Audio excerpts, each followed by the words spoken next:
Bien, je vais vous proposer de démarrer donc ce séminaire intitulé Manager en toute connaissance d'impact.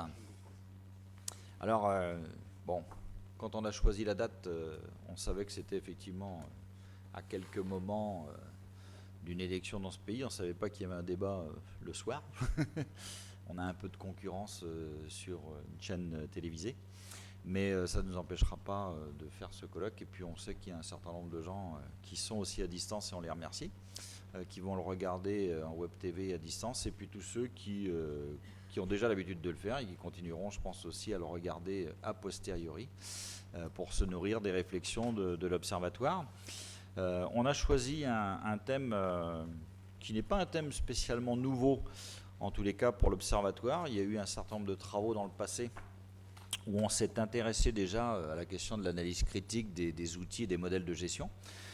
Mais là, on a fait un focus un peu particulier sur le public de tous ceux qui décident ou qui ont à décider dans leur périmètre de responsabilité et sur la question de l'impact finalement de ces décisions.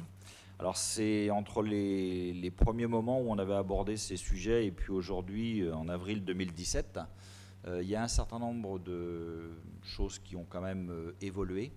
On fait aussi le constat qu'un certain nombre de modèles aussi ont pu évoluer. Et ça nous a semblé donc vraiment intéressant de remettre le focus sur cette question. Alors, on a fait le choix de 4 intervenants ce soir. Comme à notre habitude avec l'Observatoire des cadres, on sera entre théorie, pratique, retour d'expérience. On n'écartera pas non plus la question de la prise en charge par les acteurs, y compris par les acteurs syndicaux de ces questions.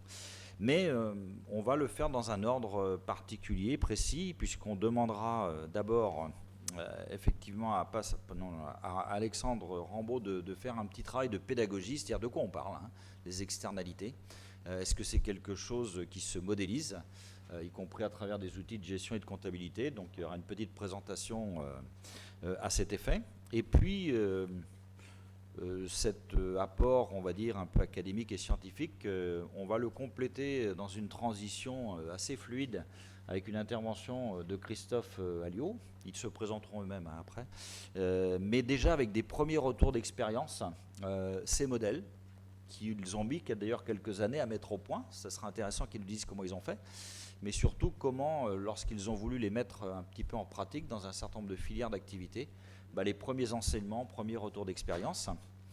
Et puis, comme on a l'habitude là aussi de le faire, c'est de donner la place et la parole à un acteur.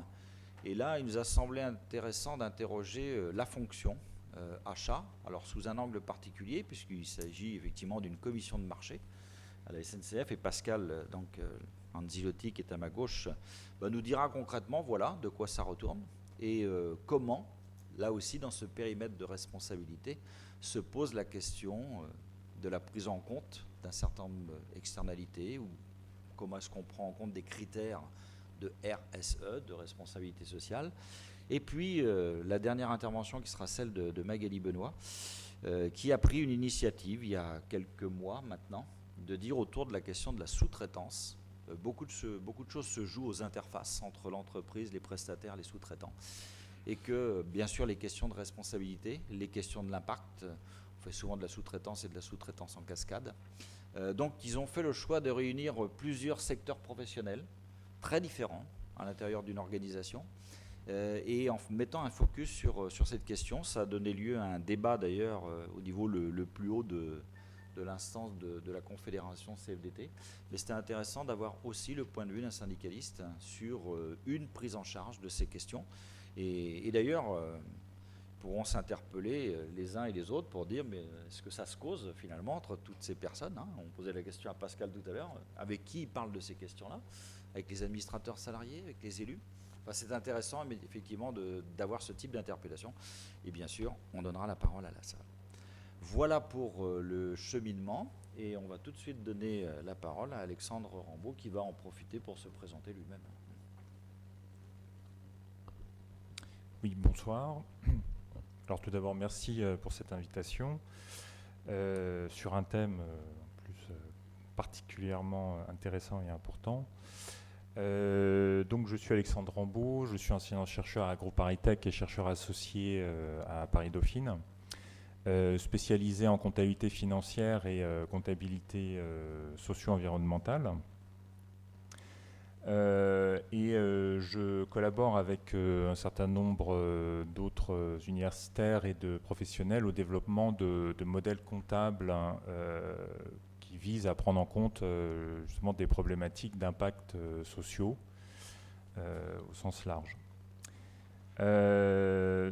Donc là, il y a plusieurs questions qui ont été posées, et notamment celle de la problématique des externalités. Donc, on m'a demandé justement de revenir sur cette notion, sachant que souvent la notion d'externalité et d'internalisation d'externalité est prise comme un synonyme de gestion des impacts sociaux, donc environnementaux, et de façon plus générale sociétale. Alors, ensuite, la prise en compte dans l'entreprise se fait par des outils de gestion et notamment par la comptabilité. Et je reviendrai sur la comptabilité qui est souvent vue comme un outil assez technique et très normalisable. Potentiellement, c'est souvent vendu comme étant quelque chose de très neutre. Et justement, je vais revenir aussi là-dessus et par rapport au traitement du chiffre et de la compréhension du chiffre dans les modèles comptables au regard des impacts sociétaux. Alors le premier point sur lequel je veux revenir, c'est la question même des externalités et qu'est-ce qu'on entend par ça.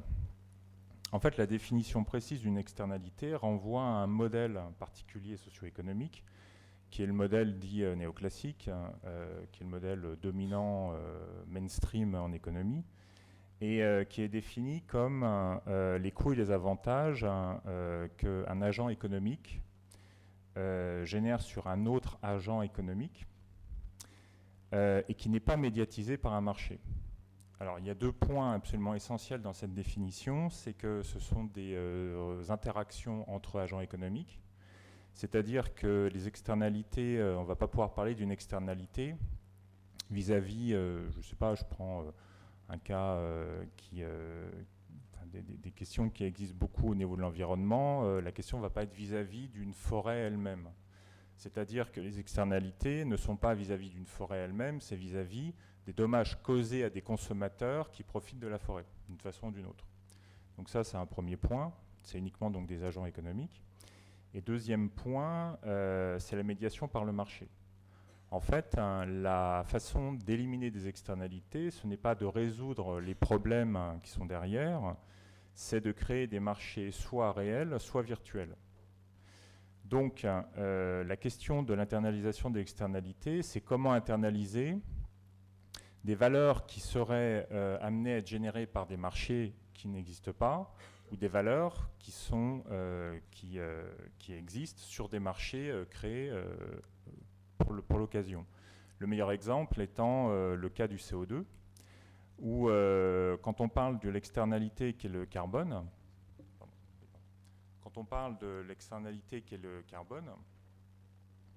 la problématique à gérer est celle de la mise en place d'un marché, qui est le marché des quotas CO2 européen ou international, et d'un autre côté, un marché éventuellement virtuel qui va donner lieu à la taxe carbone. La taxe carbone, en fait, est le prix qu'un marché virtuel devrait donner. Alors, donc il y a un certain nombre de questions qui se posent par rapport à ça, et comme je vais l'expliquer, ce n'est pas du tout synonyme de la prise en compte des impacts sociétaux. Un des problèmes qui sont générés par donc cette prise en compte uniquement des externalités, c'est celui que j'aimerais expliciter avec ce diagramme. Alors, je vais le traiter, j'espère, le plus simplement possible. Alors, il ne faut pas avoir trop peur des courbes. C'est un cas extrêmement général, qui est celui de la gestion d'un écosystème. Alors ça peut être étendu à d'autres situations, j'en parlerai après. On suppose que l'écosystème a une capacité d'absorption d'une pollution. Alors par exemple, ça peut être une forêt, une rivière ou un écosystème au sens large. Et donc ici, on va avoir la gestion de la pollution, donc l'axe pollution, et il y a un niveau d'assimilation acceptable qui fait qu'en dessous de ce niveau de pollution, l'écosystème est capable de se régénérer. et donc d'assimiler cette pollution. D'un autre côté, on va prendre donc là une courbe qui mesure la production d'une entreprise qui pollue en fait cet écosystème. Donc c'est un cas totalement basique et très très général. Alors ici, on va avoir la courbe qui correspond aux bénéfices de l'entreprise. Donc en fonction de la production, on a une augmentation évidemment des bénéfices. D'un autre côté, on va considérer justement l'internalisation des externalités. Donc là, ce sont des bénéfices hors internalisation des externalités. Maintenant, on considère les externalités, c'est-à-dire les dommages subis par les consommateurs par la pollution de l'écosystème. Donc cette courbe-là, elle est donnée ici. Et vous voyez, elle a cette particularité que jusqu'ici, elle est nulle. Pourquoi? Parce que c'est le niveau d'assimilation de l'écosystème. C'est-à-dire que jusqu'ici, on est sur une production qui génère une pollution qui est assimilée par l'écosystème. Donc ça, c'est encore une fois un modèle très très générique. Et ce qui se passe, c'est que ici, on commence à avoir un peu de dommages, donc un peu d'externalité. Alors on a donc des dommages qui sont très faibles et la croissance des dommages est aussi très faible. Et puis après, la croissance des dommages, donc les externalités, s'envolent. Alors la question, c'est que quand on internalise les externalités, il faudrait donc calculer le bénéfice total. C'est-à-dire le bénéfice ici, corrigé des externalités. Quand on fait ça, on obtient la courbe suivante, la courbe grise, qui, et c'est un point qui justement est souvent méconnu, est une courbe qui apparaît en cloche. C'est-à-dire qu'elle va avoir un maximum qui se situe... il n'y a plus de pile. Bon, le maximum, vous pouvez le voir, c'est la droite en violet, avec marqué production optimale selon l'analyse coût-bénéfice. C'est-à-dire le sommet de la courbe grise, de la courbe en cloche. C'est-à-dire que quand on fait une internalisation des externalités, quand on prend en compte toutes les externalités, et là j'insiste sur toutes les externalités, tous les dommages, il est optimum, d'un point de vue de gestion purement coût-bénéfice, d'aller au-delà de ce que l'écosystème est capable d'absorber. Et en fait, c'est quelque chose qu'on démontre, c'est que de façon absolument générale, même si on internalisait l'intégralité de toutes les externalités, il serait optimum, donc par l'analyse coût-bénéfice, d'aller systématiquement au-delà de ce que les écosystèmes sont capables d'absorber, d'assimiler comme pollution. Et alors ça peut être généré en fait à des situations même humaines. À la place d'un écosystème, on peut prendre un salarié qui a une capacité aussi d'assimilation d'un stress, d'une charge de travail, etc. Eh bien, avec le même système, on montre que même si on internalisait tous les dommages, toutes les externalités qui sont générées sur ce salarié, il serait optimum d'aller au-delà de ce qu'il est capable lui-même d'assimiler. Le raisonnement, en fait, c'est une démonstration d'un principe qui est quelque part assez connu, qui est l'idée que quand on est juste après la capacité d'assimilation ici de l'écosystème, donc au niveau de la droite noire en pointillé, quand on est juste un peu après, on peut se dire, bon, ça ne coûte pas grand-chose de produire un petit peu plus, c'est-à-dire d'aller au-delà de la capacité d'assimilation de l'écosystème, parce que le bénéfice qui est généré en faisant ça est bien supérieur à ce qu'on peut supposer comme dommage, puisqu'on a très très peu de dommages.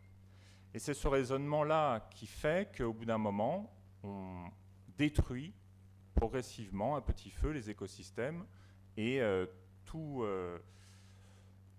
entité, qu'elle soit non humaine ou humaine, qui donc à force n'est plus capable d'assimiler soit de la pollution, soit du stress, soit etc. Donc voilà, ça c'est un point essentiel sur le problème de l'internalisation des externalités. Alors, pour arriver justement à contrer ça, une façon de faire est de raisonner autrement, au lieu de raisonner en analyse coût-bénéfice, Et donc, en posant le problème, en disant je vais donner une valeur aux externalités et ensuite je vais savoir ce qu'il faut faire, eh bien, la façon de faire la plus simple, entre guillemets, c'est de dire on a une capacité d'assimilation d'un écosystème, eh bien, on part de là, et à partir de ça, on regarde les coûts qu'il faut passer pour arriver à garder cette capacité d'assimilation. C'est-à-dire avoir un raisonnement en termes de coûts de maintien des écosystèmes, maintien des salariés, et donc intégrer ces coûts à la comptabilité. Donc ça, c'est une autre façon de raisonner. Et cette façon de raisonner, en fait, incite à se poser une autre question. Alors, je vais passer là-dessus. Voilà. À se poser la question de savoir, quand on parle de comptabilité, c'est-à-dire donc les systèmes d'information qui vont être capables de renseigner sur l'environnement, le monde de l'entreprise, c'est comme ça qu'il faut appréhender les systèmes comptables. Est-ce qu'on est sur des systèmes comptables qui, comme en haut, sont alors ce qu'on appelle de la comptabilité extérieure-intérieure, c'est-à-dire que ce qui va être important de regarder, c'est les impacts de l'environnement au sens très large, environnement naturel, socio-économique, etc., sur l'entreprise, ce qui donne lieu à une analyse en opportunité versus risque et contrainte, c'est-à-dire que les systèmes comptables seraient là uniquement pour savoir ce que l'environnement fait à l'entreprise, en bien ou en mal. Et de l'autre côté, des systèmes comptables dont la finalité serait autre, qui serait de savoir ce que l'organisation, l'entreprise, fait en positif et en négatif à l'environnement. Et donc là aussi, on a deux visions, deux modèles totalement différents des systèmes comptables. Et donc quand on commence à raisonner sur les coûts qu'il faudrait pour maintenir les écosystèmes, on commence à s'interroger sur ce que fait l'entreprise ou l'organisation à l'environnement. Et donc, voilà, quels sont les coûts sociétaux qui sont générés. Et donc, comment l'internaliser dans l'entreprise. Et là, je ne parle pas d'internalisation des externalités, mais bien des coûts engendrés par ce que l'entreprise ou l'organisation fait à l'environnement au sens large. Et ça conduit, et je vais conclure assez rapidement, sur des questions qui justement viennent directement de la comptabilité, et qui sont des questions, la base est une question classique, et justement je vais aller sur des questions un peu moins classiques. Est-ce que quand on parle d'un salarié ou de la biodiversité ou n'importe, est-ce qu'on est sur une vision en termes de charge, donc ça c'est la vision classique, charge y compris avec l'internalisation des externalités au sens classique du terme. C'est-à-dire, comme je l'ai montré tout à l'heure, charge plus tous les dommages éventuels liés donc aux externalités. Donc dans cette vision-là, on arrive au modèle que je vous ai décrit tout à l'heure. On est sur de la gestion coût-bénéfice. Est-ce qu'on est sur une vision du salarié comme actif? Alors, je n'ai pas le temps de rentrer dans les détails. Cette vision-là, en fait, est une vision en opportunité versus risque. C'est-à-dire qu'on considère que le salarié est une opportunité pure pour l'entreprise. Et la seule chose qui va être intéressante, c'est de mesurer l'ensemble des opportunités du salarié ou de l'écosystème pour l'entreprise. Ça, c'est des mesures en ce qu'on appelle des valeurs actualisées. Je pourrais revenir dessus éventuellement après, et sur le graphique que j'ai laissé de côté. Mais là où je veux en arriver, c'est une autre façon de raisonner qui est aussi en lien avec l'intervention ensuite de Christophe, et qui est en lien justement avec cette idée d'intégrer les coûts sociaux. En fait, est-ce que le salarié ou la biodiversité n'est pas considéré comme un passif? Un passif dans une entreprise, c'est une obligation. De la même façon qu'on emprunte de l'argent à une banque, c'est un passif, c'est-à-dire qu'on reconnaît qu'il y a une obligation de rembourser l'argent à la fin. Est-ce que quand on considère un salarié ou la biodiversité, ou n'importe, ça ne serait pas considéré comme un emprunt? On emprunte quelque chose, donc il faut être capable de le maintenir, et le coût de maintien n'est pas une charge. C'est exactement comme quand vous remboursez une dette auprès d'une banque. Quand vous payez, quand vous remboursez cette dette, c'est un coût pour l'entreprise. Enfin, je veux dire, vous payez quelque chose, c'est une dépense. mais ce n'est pas une charge. C'est-à-dire considérer que les coûts de maintenir un salarié ou un écosystème n'est pas une charge, mais une dépense liée au remboursement de quelque chose. Et donc ça, c'est le modèle notamment sur lequel je travaille avec un certain nombre de collègues, qui est le modèle qui s'appelle CARE-TDL, sur lequel éventuellement on pourra revenir, qui est en lien avec les travaux qui sont faits au BASIC. Merci Alexandre, il a fait la transition. J'avais juste une question pour la compréhension, la mienne, puis peut-être la vôtre. Quand vous dites optimal, oui. vous avez prononcé plusieurs fois le mot optimal. C'est optimal pour qui? C'est d'un point de vue total, enfin purement générique. C'est du point de vue du système, quoi, ou optimal. C'est générer un bénéfice maximal. Oui, voilà, donc c'est générer un bénéfice maximal. Voilà. Okay. Non, mais je voulais que ce soit non, mais c'est ça exactement. Oui, optimum, c'est générer un bénéfice maximal. Ça pouvait avoir une ambiguïté, et l'exemple du salarié est intéressant. On pourrait prendre l'exemple du maintien dans l'emploi des seniors de la même façon. D'accord. Je travaille dans une petite structure qu'on a cofondée il y a quelques années. On est 6 personnes aujourd'hui, une structure coopérative. Notre structure s'appelle BASIC pour Bureau d'analyse sociétale pour une information citoyenne, grosso modo dit à peu près l'objet et la mission. Ce qu'on essaye de faire au BASIC dans notre coopérative, c'est d'être une courroie de transmission entre toute la recherche qui a lieu dans le monde académique, les rapports qui viennent des institutions, des différents acteurs, de différents secteurs économiques, et d'en tirer en fait un certain nombre d'enseignements un peu substantifiques moelles pour comprendre en fait ce qu'il y a derrière l'organisation de l'économie, derrière tous les objets qu'on a au quotidien, cet ordinateur, ce verre d'eau que je suis en train de boire, etc. Comment les choses s'organisent derrière, en quoi est-ce que la façon dont le monde économique s'organise est en train d'évoluer et relié fondamentalement à tous ces impacts sociaux environnementaux qui par ailleurs, beaucoup de rapports nous signalent qu'ils ne cessent d'augmenter et qu'on n'arrive pas à endiguer. Comment on arrive à retrouver le lien pour justement arriver à voir quels sont les leviers d'action. Et du coup, à ce titre-là, une de nos clés d'entrée essentielles depuis le début du BASIC, c'est de travailler justement, comme le disait Alexandre, sur cette question des coûts cachés, les coûts sociétaux qui sont reportés sur la société. Je vais revenir dessus sur un exemple. Et alors, je vous invite, et on va faire un voyage sur une filière particulière. On va prendre un petit peu de champ par rapport au champ de l'entreprise. On va prendre le champ justement qui va rentrer dans cette question de la chaîne d'approvisionnement, mais aussi la chaîne qui va jusqu'au consommateur, donc potentiellement avec des entreprises qui sont au milieu, entre les deux. Et on va essayer d'embrasser ce sujet-là qui est très ambitieux. On va aller d'une matière première jusqu'à un consommateur final. Nous, ce qui nous marque, ça fait 4-5 ans qu'on fait des travaux sur plusieurs filières, je pourrais revenir dessus après, pas mal dans le domaine agricole, mais aussi dans le domaine textile, dans le domaine minéral, enfin de la métallurgie et des terres rares par exemple. On travaille aussi un peu dans l'extraction minière et pétrolière. Quand on pose notre regard et nos travaux, ce qui nous marque beaucoup, c'est que dès qu'on touche à la question de chaîne d'approvisionnement, on rentre dans des questions de label, de certification, de gestion de risque, très techniques, de plus en plus démultipliées avec plein d'outils et une profusion de choses et d'informations qui vont dans tous les sens. Ce qui nous intéressait, c'est comment est-ce qu'on arrive là-dedans à s'y retrouver à travers, à dépasser ces outils, arriver à comprendre au final c'est quoi le problème. S'il y en a un, il est de quelle taille, il est dû à quoi, et en quoi il y a une liaison entre la façon dont ces chaînes fonctionnent aujourd'hui d'approvisionnement, dont les acteurs sont en relation les uns avec les autres, et puis ces impacts qui sont documentés par ailleurs. Et au final, est-ce que c'est grave ou pas? Et si c'est grave, où sont les solutions? Et où sont au contraire les choses qui sont plutôt du business as usual, comme on dit en anglais, c'est-à-dire un peu de changement par rapport à la façon traditionnelle de faire le métier et juste un peu d'amélioration à la marge.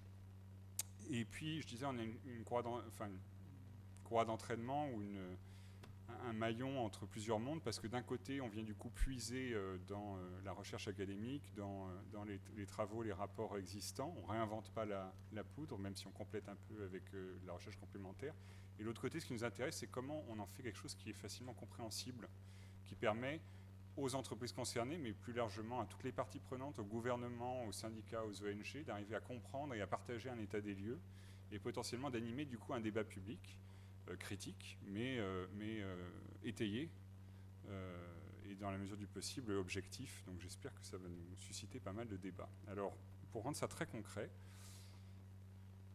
là, je vous invite à un petit voyage qui est d'appliquer le raisonnement et les considérations que nous a donné Alexandre à un produit qu'on connaît tous. Alors surtout, on vient de passer Pâques, du coup on est en plein dedans. J'imagine que vous êtes tous encore en train de manger vos œufs, vos cloches, etc. Il y en a peut-être encore quelques-uns qui restent, vos lapins. Eh bien, on va regarder cette face cachée du chocolat. Donc, ce que je vous présente, c'est une étude qu'on a présentée en juin dernier. L'objectif de l'étude était les suivants, c'était d'arriver à comprendre comment se structure cette filière-là, comprendre ses impacts et voir dans quelle mesure est-ce que, notamment, les labels durables, équitables, changeaient la donne ou pas par rapport au conventionnel. Mais d'abord, de commencer à comprendre c'est quoi le problème à la base. Cette petite photo, enfin, vous voyez une photo derrière moi, est intéressante parce que je pense que ce n'est pas l'image que vous avez en tête. Voici un entrepôt très représentatif en Hollande de la façon dont le cacao arrive par bateau et le premier maillon logistique qui arrive chez nous avant qu'il rentre dans la filière de transformation. Donc pour quelqu'un qui connaît un peu l'agriculture, vous voyez là aujourd'hui, ce qui n'était pas le cas il y a ne serait-ce que 10-15 ans de ça, tout le système logistique des céréales qui a été totalement dupliqué au cacao. On aurait eu les mêmes entrepôts il y a 20 ans, on aurait vu des sacs de jute. Vous savez, pour le coup, je pense que c'est les imaginaires qu'on a tous en tant que consommateurs. En 20 ans, on est passé à ça. On n'est pas du tout sur les mêmes registres, et pourtant, c'est une filière ancienne, je vais revenir dessus. Un petit préambule, je passe rapidement là-dessus. Sur quoi on s'est basé ? Pour faire l'étude que je vais vous montrer, on a d'abord récupéré plusieurs centaines de documents, rapports, études, dont on a fait, on a sélectionné un peu plus de 130 bases documentaires, aussi bien sur la chaîne, les différents impacts, parce qu'on fait un 360 degrés, c'est les impacts sociaux, les conditions de travail, les conditions de vie, la biodiversité, la déforestation, la pollution de l'eau, et puis les enjeux économiques, les enjeux de manière sociétale. Et puis, ces fameux coûts sociétaux dont parlait Alexandre. Et puis, on les a regardés, la filière classique, et puis, justement, ces filières durables, équitables. On a complété ça avec 7 bases de données internationales, plus une bonne dizaine d'entretiens d'experts à différents maillons de la filière. Alors, ça donne quoi ? Première chose qu'on n'a peut-être pas en connaissance en tant que consommateur, c'est bien de démarrer par là. Je disais filière ancienne tout à l'heure. Le joli graphe que vous voyez là, c'est l'offre et la demande de cacao au niveau mondial. Donc la courbe qui est assez linéaire, c'est notre demande de cacao. Vous voyez que c'est une jolie hyperbole. Je ne sais pas où ça va nous amener quand on va dépasser 2016-2017, mais ça, vous voyez qu'on est loin d'avoir une stagnation. Et puis les barres, c'est année après année les volumes de production. Donc on n'est pas très loin de la demande, un peu au-dessus, un peu en dessous, suivant les années. Les questions un peu classiques qui alimentent la spéculation. Mais alors surtout, donc là j'ai supprimé l'animation, donc je ne peux pas vous faire le petit test, mais je pense que vous n'imaginiez pas que cette filière ne datait pas, les produits de notre quotidien ne datent pas même pas des 30 Glorieuses.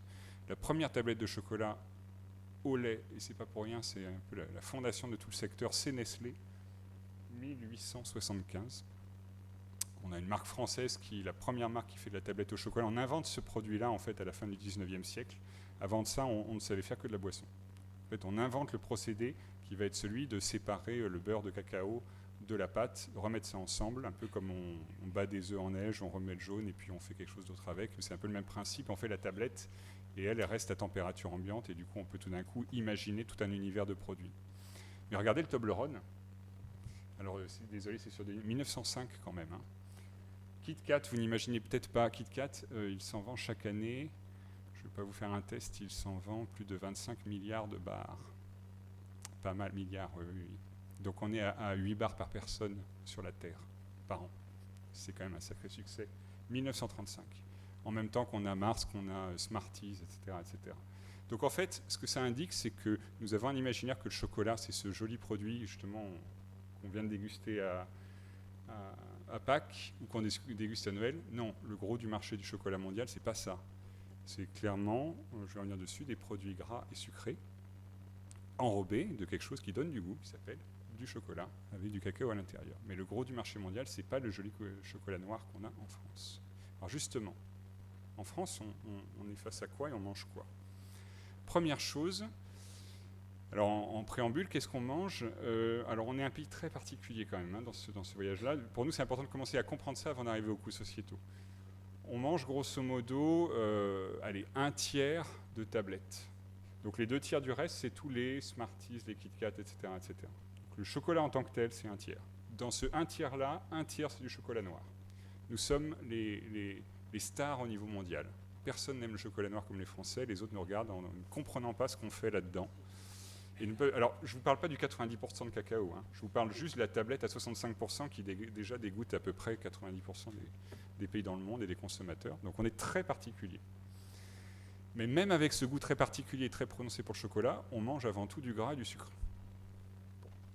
Ceci étant posé, à quoi ressemble le marché ? Les 5 principales grandes marques fabriquent 80% des produits chocolatés. Pareil, on nous vend une économie assez libre avec plein d'acteurs, etc. On est sur une économie qui est extrêmement concentrée. On est sur de l'oligopole de fait. Et c'est vrai en France, c'est vrai dans tout le marché européen, c'est vrai dans tout le marché mondial, c'est encore pire dans les pays émergents quand on prend les statistiques. Donc, 5 acteurs sont en capacité de tenir une bonne partie du marché. Je ne vous ai pas mis là les grands distributeurs. On est à 6 grands distributeurs qui pèsent, alors je ne sais pas si vous le savez en France, sur les dépenses alimentaires des Français, on met à part la restauration, les 6 principaux distributeurs, c'est 90% des ventes alimentaires en France. Et encore, il y a des accords de partenariat d'achat aujourd'hui, donc les 4 principales centrales d'achat font 90% aujourd'hui de tout le marché français. Et c'est vrai dans toute l'Union européenne, et c'est vrai aux États-Unis de la même façon. Donc on est sur un marché aval très concentré. Une fois qu'on remonte un petit peu en amont, donc on a ces grandes marques. Alors les entreprises dont je vous parlais avant, c'est les Nestlé, alors des gens qu'on ne connaît pas, parce que Mondelez, je pense que, sauf si vous êtes de la partie, vous ne connaissez pas, ce Mondelez, c'est Côte d'Or. Là, on connaît beaucoup plus, en fait. C'est des multimarques, mais il y a très peu d'entreprises derrière. Après, on se pose la question de la répartition de la valeur. Voilà quelque chose d'intéressant. Alors, la dernière donnée disponible en France, ça nous donne, vous voyez, sur le petit gâteau que vous avez là, 40% pour la grande distribution, donc les supermarchés. Je ne sais pas si ça vous paraît beaucoup ou pas. Donc, sur une tablette à 1 €, il y a 40 centimes pour Leclerc ou Carrefour. Beaucoup, pas beaucoup. C'est la moyenne, bravo. C'est à 1 point près, on est à 38-39% à peu près de moyenne. On est à peu près sur le standard. Ce qui ne dit pas qu'il y a ça de profit, hein, parce que la marge nette, marge opérationnelle, marge nette des grands distributeurs est plutôt à 1, 2, 3%, elle est très faible. Il y a toute la structure du coût qui est derrière. Mais on est sur du 40%. Jusque-là, on est dans la moyenne. Les grandes marques, 27%. On voit que ça se répartit à peu près autant avec un autre bout du gâteau qui sont les négociants, les transformateurs. Là, on va rentrer dans des gens que, à mon avis, vous ne connaissez pas. Pareil, sauf si vous êtes du secteur. Barry Callebaut, ça ne vous dit pas forcément grand-chose. Cargill, je ne pense pas non plus.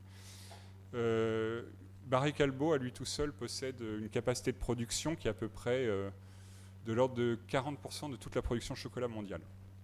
Avec ses usines dans le monde entier. Un acteur, le leader mondial du secteur. C'est vrai aux différentes étapes de transformation. Un Cargill qui est son direct concurrent, donc on est dans le 3e paquet, là, le paquet négociant et transformateur. Cargill, à lui tout seul, c'est la moitié du blé échangé dans le monde, entre 1 tiers et 40% du sucre échangé dans le monde, et à lui tout seul, on est dans les 25-30% de tout le cacao transformé dans le monde. Donc on est sur des acteurs assez importants. Ça peut paraître équilibré, du coup, entre des Nestlé, des gens comme ça. On est sur un rapport de force qui paraît équilibré quand on regarde la valeur, 26 centimes, 27 centimes, si on est sur une tablette à 1 €.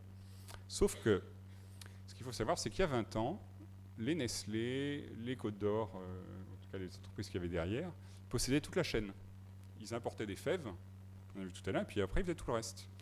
Aujourd'hui, la moitié de leur chaîne est totalement externalisée. On va revenir à la sous-traitance. Ils n'ont plus d'usine. Ils achètent le produit tout fait, ils le revendent. C'est le modèle de Nike et Adidas dans le textile, très clairement. Sur l'autre moitié, il y a encore des enjeux de qualité assez importants. Il y a le fait de garder ses consommateurs, donc il n'y a pas une externalisation totale. Ce n'est pas complètement dans leur intérêt non plus. Mais ça veut dire que toute une partie des coûts, ils sont sur l'amont. Donc en fait, quand on regarde les marges, on va regarder ça d'un peu plus près. Une entreprise comme Nestlé, c'est pareil sur Mars, qui est son concurrent direct sur la confiserie de chocolat. On est sur des entreprises qui font des marges à quasi 10-12% de rétribution de dividendes aux actionnaires par an. On parle quand même de choses qui posent déjà un contexte. Alors, c'est pas que sur le chocolat, c'est difficile de savoir exactement la partie chocolat, mais c'est pas la partie la moins lucrative. Oui.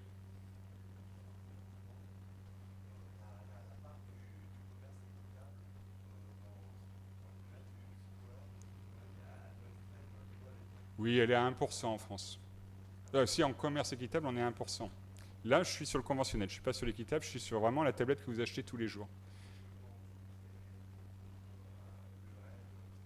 Oui, mais ça c'est parce que je vais revenir dessus à la fin après sur l'équitable. Mais là on est vraiment sur la tablette si vous achetez une Côte d'Or, un Nestlé classique. Sur les négociants et transformateurs, leur marge brute, elle est entre 1, 2 et 3%. Qu'est-ce qu'on voit en fait depuis 20 ans? C'est que cette externalisation a fait que le modèle économique des négociants et transformateurs ne fonctionne que s'ils font du volume. C'est la seule façon pour eux de sortir de l'argent. Ils se récupèrent en fait l'ensemble de la pression d'un marché mondial qui a besoin de toujours plus de cacao pour toujours plus de produits qui enrobent un peu, qui en mettent ici et là. Et il faut qu'il y ait le débit nécessaire à alimenter ce marché mondial avec en plus les pays émergents, etc. Mais on est sur un modèle qui a extrêmement changé en fait. Du coup, ces négociants qui étaient à l'origine essentiellement des gens qui achetaient et vendaient juste de la fève, aujourd'hui ils ont toutes les étapes des différentes usines et c'est eux qui concentrent tout le cœur du métier qui est externalisé par l'aval. Mais ce qui a de la valeur au final, qu'est-ce qu'on achète quand on achète une tablette? On achète du marketing. Et ce marketing est lucratif et ce marketing est entre les mains de la marque. Très clairement. Et il reste 7% pour les producteurs. Alors beaucoup ou pas beaucoup, on va voir justement qu'est-ce que ça veut dire 7% pour le producteur. 7% pour le producteur, on est sur un marché mondial, sur une structure de filière qui a besoin de débit, qui a besoin de cacao. Du coup, ce n'est pas le terroir qui est important, on n'est pas comme dans le vin, il faut du volume, il faut que ça vienne chaque année, il faut de la régularité, il faut de la qualité constante. On pourrait s'attendre à ce qu'on ait des grandes plantations de centaines de milliers d'hectares, de centaines, virgule de milliers d'hectares, par exemple au Brésil, pas du tout. Et je pense que ça va vous parler en tant que syndicaliste. Parce que le problème est le suivant, des plantations, ça veut dire des ouvriers, des salariés. Et même dans des pays comme le Brésil et autres, ça veut dire un salaire minimum, un droit du travail, un certain nombre de choses contraignantes. Et pour le malheur ou pour le bonheur, le cacao, c'est quelque chose qui demande du travail manuel beaucoup, parce que ça ne se mécanise pas tant que ça. Et je vais revenir dessus après. Il y a un deuxième problème, c'est que là où ça se mécanise peu, beaucoup de besoins de main-d'œuvre, on a par contre des petits producteurs qui, eux, ont 4, 5, 6 hectares en moyenne. Et eux, ils peuvent faire travailler leurs femmes, leurs frères et sœurs, leurs parents, leurs cousins, leurs oncles, leurs tantes et puis leurs enfants. Cette main-d'œuvre étant gratuite, puisqu'on n'est pas dans on est complètement en dehors des filets sociaux classiques. Il n'y a pas de salaire minimum, parce qu'on n'est pas sur du salarié, on est sur juste des producteurs indépendants. On n'a pas de système de conditions de travail qui sont régulés, il n'y a absolument rien. Et voilà comment, de manière, alors là pour le coup très purement classique économique, les petits producteurs ont un avantage comparatif sur le marché incroyable, ils travaillent gratuitement. Et on revient à ce que disait, c'est l'exemple type de ce que disait Alexandre tout à l'heure, on peut dépasser largement le seuil de problème, il n'y a pas de souci. Et pourquoi ça s'alimente? Parce qu'on est dans des pays, on va focaliser maintenant sur la Côte d'Ivoire, on est sur un pays où les pays limitrophes autour sahéliens sont dans une situation de pauvreté encore pire que la Côte d'Ivoire, donc tant bien même vous avez des gens en Côte d'Ivoire qui n'arriveraient pas à en vivre, il y a toujours d'autres gens pour venir les remplacer, même quand ils s'en vont. On arrive à la situation de nos producteurs en Côte d'Ivoire. Alors, dernière donnée disponible 2015, combien ils touchent? Si on prend le prix il y a un an, si on prend le nombre d'hectares, ils ont 5 hectares, on prend les rendements, etc., on arrive à, ils gagnent grosso modo 3 500 € par an, pas mal. Combien de gens en vivent? 10 personnes. Alors que j'explicite ce chiffre-là, ça ne veut pas dire qu'ils ont 8 enfants et un couple. C'est justement les frères, les sœurs, les parents, etc., tous les gens qui vivent de cette exploitation de 5 hectares.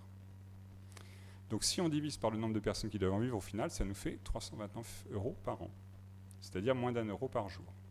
Est-ce suffisant ou pas? Il y a des données, les dernières études disponibles de la Banque mondiale et de la Côte d'Ivoire nous disent que pour pouvoir faire face aux besoins vitaux essentiels en termes de nourriture, de logement, de transport, d'éducation des enfants et de santé, il faut 435 € par an. Et voilà déjà un premier coût qui est totalement reporté. Charge aux producteurs, soit d'avoir toutes les conséquences sur leur santé, leur vécu et l'avenir de leur enfant, ils se débrouillent, ou alors ils trouvent le complément ailleurs, sachant qu'ils n'ont pas de complément et ils sont quasiment dépendants du cacao, il n'y a pas d'autre opportunité là où ils sont. Donc en toute connaissance de cause, on a un dispositif en place qui maintient tout simplement ces gens en dessous du seuil de pauvreté de manière systémique et sur le long terme. Et on est en train de parler, souvenez-vous, 7%, hein, c'est-à-dire que c'est 7 centimes d'euros sur notre tablette de chocolat. Et là, on est en train de dire qu'il faudrait qu'ils touchent, allez, 30% de plus. Donc on passe de 7 centimes à 9, 10. Sauf qu'il y a toute une chaîne entre les deux. Une chaîne, c'est pas une question de mauvaise volonté des acteurs, c'est une chaîne qui fonctionne avec de la concurrence, avec une façon de faire des marges, de répertorier, de reporter les coûts sur l'aval, etc. Du coup, on a tout un mécanisme en place qui ne permet absolument pas de sortir de ça. Alors, on ne peut pas s'en sortir en Côte d'Ivoire.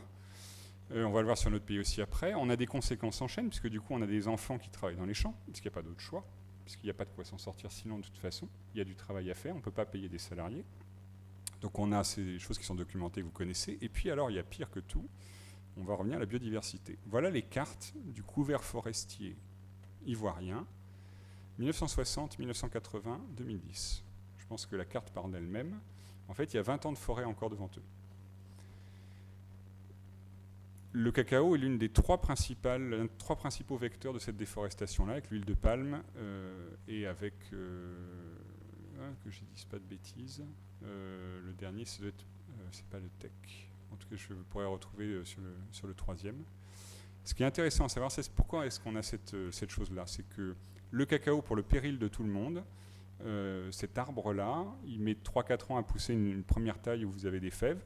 Ensuite, ça marche bien pendant 25-30 ans. Et après, naturellement, les rendements s'effondrent de moitié. C'est-à-dire, même si vous faites ce que vous pouvez, vous avez 2 fois moins de production. Donc, vous imaginez la catastrophe pour eux. La seule façon de s'en sortir, c'est d'aller brûler la parcelle d'à côté. Et tout ça est encouragé par l'État ivoirien depuis 1960 et l'époque de Fouet-de-Boigny. C'est vu comme la ressource à exploiter. On est typiquement dans le cadre de ce que nous expliquait Alexandre. Il y a plus de bénéfices à se faire à court terme, et donc ça y va. Et il n'y a aucune capacité aujourd'hui d'endiguer le phénomène. Ça peut donner quand même des sueurs froides à tout le monde, y compris toutes les entreprises du secteur, parce que la Côte d'Ivoire, c'est 40% de l'approvisionnement mondial. Donc qu'est-ce qui va se passer dans 20 ans? Je peux revenir dessus, je vais vous rassurer tout de suite. Pas mal de gens en Côte d'Ivoire, pas forcément des grands groupes d'ailleurs, mais des gens en Côte d'Ivoire, des gens au Nigeria, etc., sont allés voir notamment la Centrafrique, qui est à peu près la taille de la Côte d'Ivoire et qui est totalement non déforestée à date, où on a à peu près la même surface disponible, à condition juste de les former à faire du cacao. Et puis il y a les premières incursions qui commencent à arriver au nord du Gabon aujourd'hui pour exactement faire la même chose. Donc on en a encore pour quelques temps. Maintenant, jusqu'où est-ce qu'on va amener ce système de fou?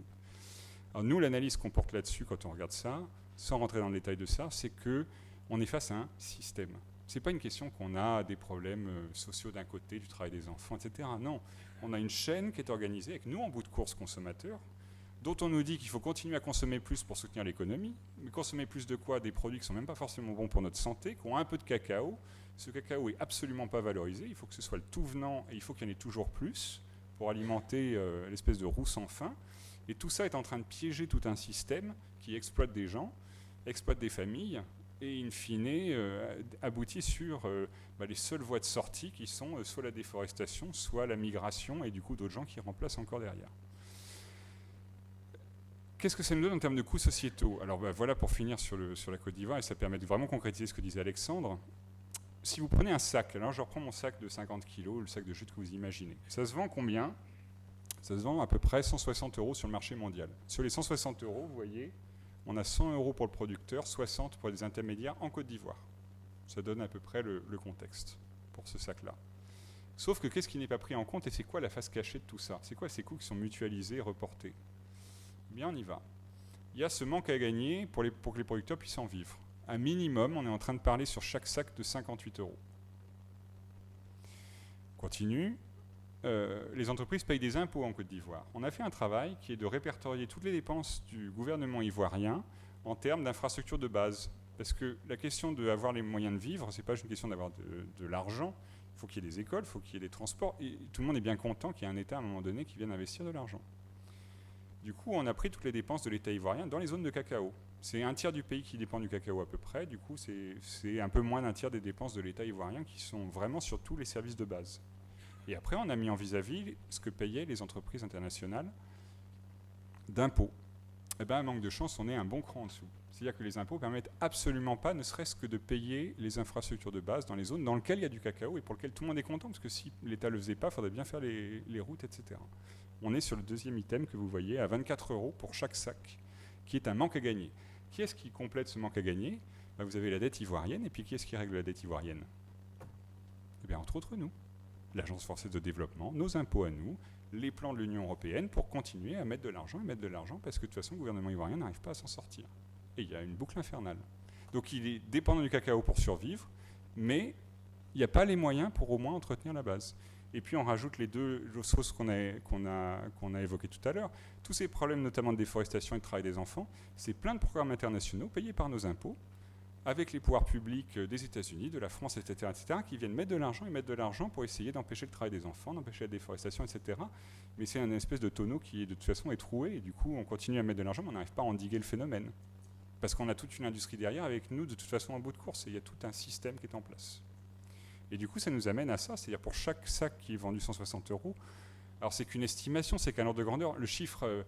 Ce qui a du sens, c'est juste de se rendre compte qu'en Côte d'Ivoire, on est en train de créer des coûts qui sont reportés sur la société, qui sont presque à la hauteur de ce que ça vaut au final. Et du coup, ça pose vraiment la question de jusqu'où un truc comme ça peut aller. Et ce sont des dépenses réelles, on n'est pas sur des choses théoriques, hein. C'est vraiment des dépenses documentées dans l'État ivoirien, dans nos comptes publics à nous, dans les dépenses des ménages. Pour finir, on a fait, je vous passe rapidement, la même chose sur le Pérou pour avoir une vision en vis-à-vis. On s'est rendu compte que les mêmes boucles sont en place au Pérou, sauf que les externalités sont moins importantes. Nous, on sert des coûts sociétaux, alors je ne dois pas dire externalités, on sert des coûts sociétaux comme un indicateur pour se dire, est-ce qu'on a des systèmes plus ou moins durables ? Au Pérou, on est sur, alors déjà une valeur un peu plus importante, parce que les producteurs arrivent à mieux négocier, ils ont des coopératives, ils ont moins de multinationales dans le territoire, et surtout en vis-à-vis, il y a un système agroforestier. Et ça change plein de choses. C'est-à-dire qu'on a gardé des arbres de manière traditionnelle. On a peut-être un peu moins de rendement, mais on fait de la qualité. On a gardé des arbres et du coup, on génère beaucoup moins de coûts sur la société, mine de rien. Et du coup, il y a un système qui est en place. Et quand on a regardé le durable et l'équitable, on s'est rendu compte de quoi ? Premièrement, je vous passe les détails, mais le durable, dans les deux pays, que ce soit en Côte d'Ivoire ou au Pérou, il y a des réglementations pour dire on évite le pire en termes d'environnement, de déforestation, des choses comme ça, dans le durable. Donc c'est le label avec des grenouilles, des choses comme ça vous dit quelque chose en tant que consommateur. Mais ça ne change pas le fond de l'affaire, ça diminue nos coûts sociétaux de 10%, 15%. Et pourquoi ça ne change pas le problème ? Parce que le prisme de départ est de dire, au final, pour que le producteur s'en sorte, il n'a qu'à faire mieux. Du coup, il y a une incitation à utiliser plus d'engrais et plus de pesticides, alors en éliminant les pires, mais en disant améliorez votre productivité. Ça rappelle des choses à ceux qui connaissent un peu, qui suivent les questions de crise agricole en France. Produisez plus, agrandissez-vous, vous pourrez en vivre. Mais la fuite en avant fait que pour produire plus, ça coûte plus cher, et donc du coup, les producteurs ne s'en sortent pas forcément si bien que ça, donc du coup, ils doivent réinvestir, vous voyez un peu toute cette boucle-là. Et ça, elle est assez bien documentée dans les deux pays. Quand on arrive sur le commerce équitable, c'est mitigé. Bon, j'ai fini. Quand on arrive sur le commerce équitable, c'est mitigé. C'est mitigé parce que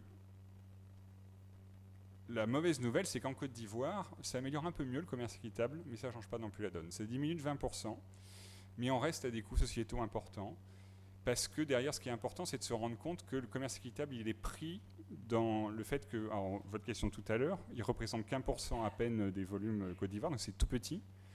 On est sur un système économique qui dépend du cacao en Côte d'Ivoire. Un tiers des revenus de l'État ivoirien dépendent de ça, 40% du PIB ivoirien. Donc on a tout un système en place, une pression qui fait qu'on ne peut pas faire bouger les lignes comme ça. Et même un acteur tout seul ne peut pas faire bouger les lignes comme ça. En fait, tout le monde est pris dans ce système. Pour avoir discuté avec des gens de ces grandes multinationales, etc., il y en a pas mal qui reconnaissent le problème. Ils savent très bien ce sur quoi ils sont assis. Sauf que s'en sortir, sans savoir si le concurrent va aussi faire l'effort, si l'État va jouer le jeu, etc., voilà, quand on rentre dans quelque chose de assez compliqué. La bonne nouvelle, c'est qu'au Pérou, par contre, on a vu quelque chose de complètement différent.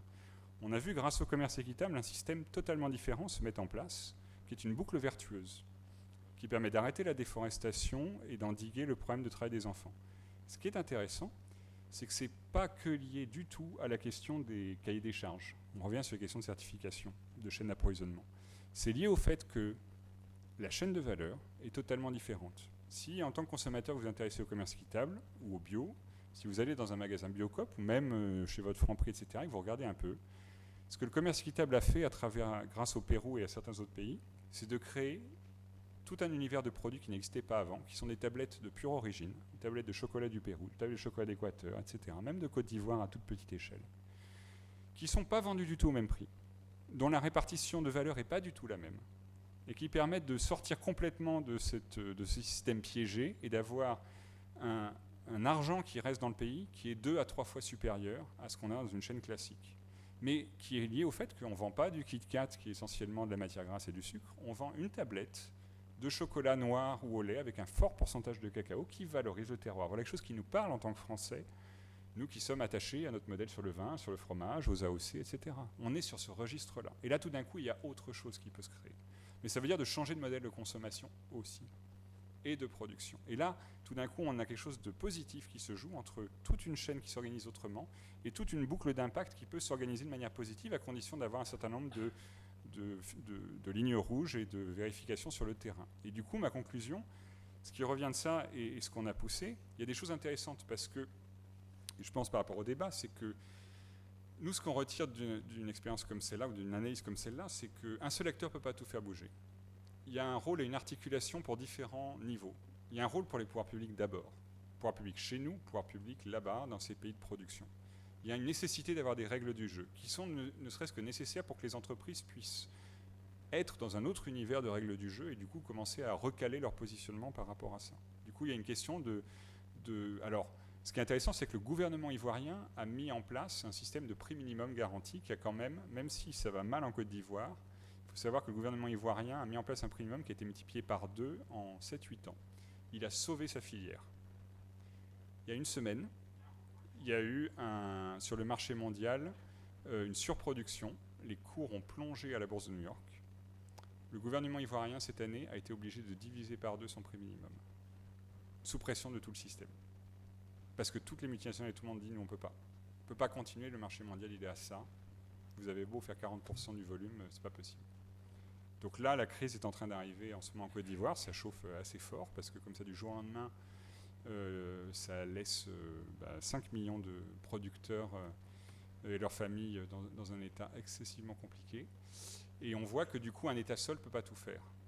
Donc qu'est-ce qui manque aussi en plus ? Il y a faire ce que fait un État comme la Côte d'Ivoire, remettre des prix minimums, mais le faire dans tous les pays de production.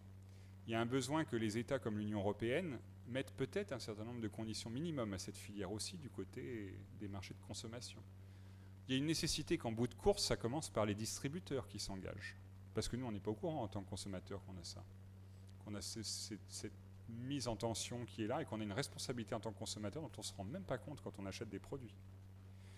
Qu'on remette une traçabilité en place. Vous ne devez pas savoir que tous les chocolats que vous avez achetés chez des artisans chocolatiers sont faits par les mêmes multinationales.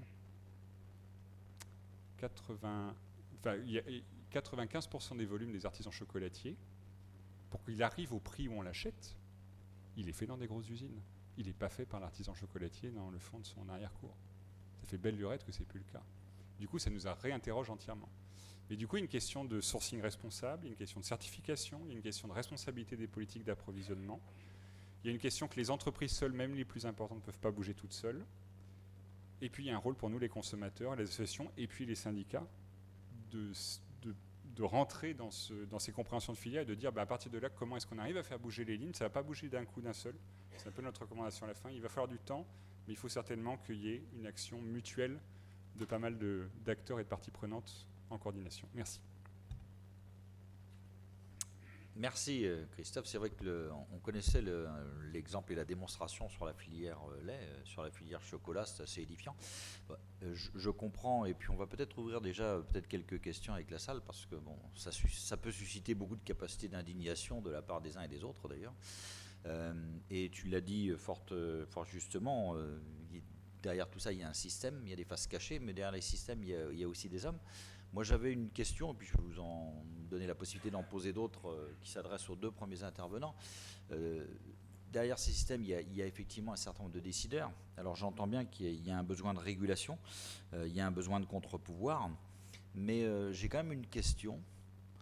Ceux qui prennent les décisions dans toute la chaîne d'activité et la chaîne de valeur, quel est quand même leur degré de connaissance, d'information autour de ce que tu es en train de révéler ou de mettre en évidence ce soir. Enfin, je pense que cette question-là n'est quand même pas tout à fait neutre. Elle s'adresse aussi à des écoles qui forment les managers. Je me tourne vers le collègue effectivement de Dauphine. Mais on voit bien, à quel moment finalement on donne la possibilité déjà simplement de comprendre et d'intervenir pour peser. Alors bien sûr, il y a des institutions, il faut des collectifs. On reviendra sur la question de la régulation. et la question des contre-pouvoirs, parce qu'on parlera effectivement avec Pascal tout à l'heure sur une fonction achat, on parlera aussi avec Magali.